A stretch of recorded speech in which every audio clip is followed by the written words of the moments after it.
I've I've been noticing this a lot, and not just about racism, but the moment you describe something that people do that is wrong, right? And the moment someone immediately notices that they are actually guilty of such, or the moment people realize that actually, damn, that is something that I do myself, we will just automatically have this defense mechanism where we don't want to hold ourselves accountable, because in order to in that instance, in order to effect change, you have to hold yourself firstly accountable and say, first of all, I've done that. We don't want to do that. We never want to see ourselves in the wrong as people in general. So when it comes to racism, I think it's because people don't want to first hold themselves accountable. That's why a lot of people are in denial. That's why a lot of people are very defensive, because because in their mind, a racist person is this demon that kills black people or kills people of another race and enslaves and whatever. And then when you describe that, no, actually a racist person is also this and that. And then they kind of find and they kind of associate themselves with something that you described, and immediately they don't want to hear it anymore. Like, here we go again. The race card. And sometimes it's relevant.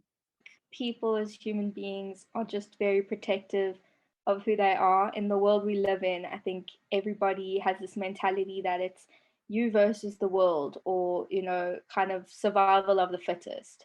And I think people are proud of who they are.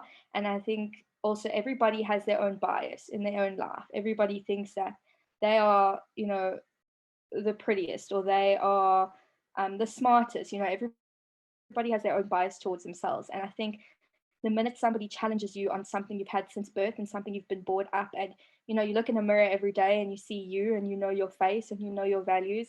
And I think when somebody challenges you face on about that, it can kind of shake people up, and the only thing they know to do is to get defensive and form an argument based off of a preconceived notion and assumptions that are made about each other.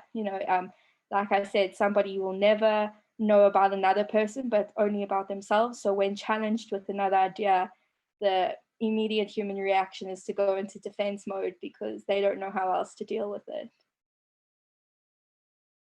People are defensive because they actually don't know what the definition is. They think that racism is violence. They think racism is saying the N-word, but it's more than that. And I think when people finally understand what the definition itself actually is, then maybe they'll be less defensive. Yeah.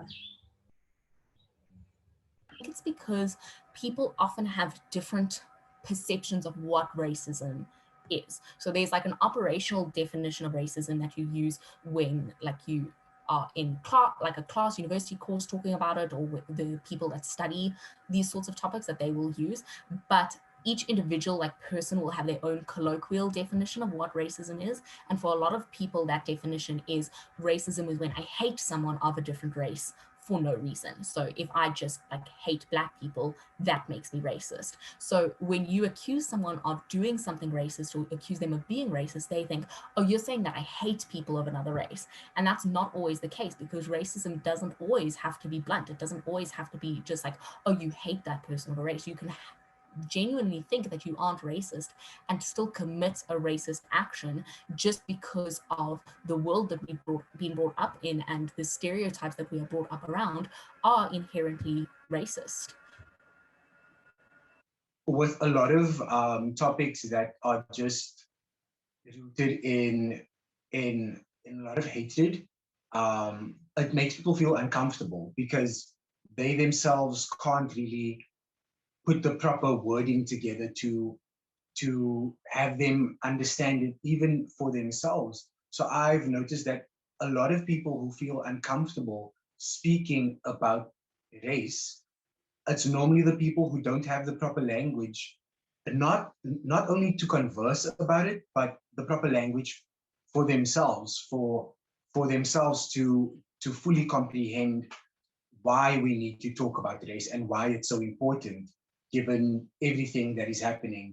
So I think it's very much just about being uncomfortable. People just don't feel comfortable talking about race because they don't really know if they are allowed to say certain things or not, or not allowed to. And then I guess it also stems from issues that certain people would have and certain people don't. So there's this common ground where I can't step and you can't step, but then I feel uncomfortable stepping and speaking about you when we're not in the same ethnic group or yeah, like I think people just overall it's just a lack of understanding and people just don't feel comfortable speaking about it. Yeah.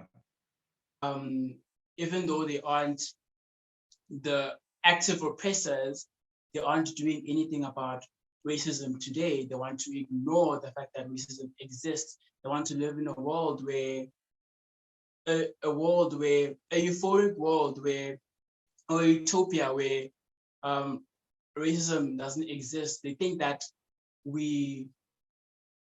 our struggles are all the same.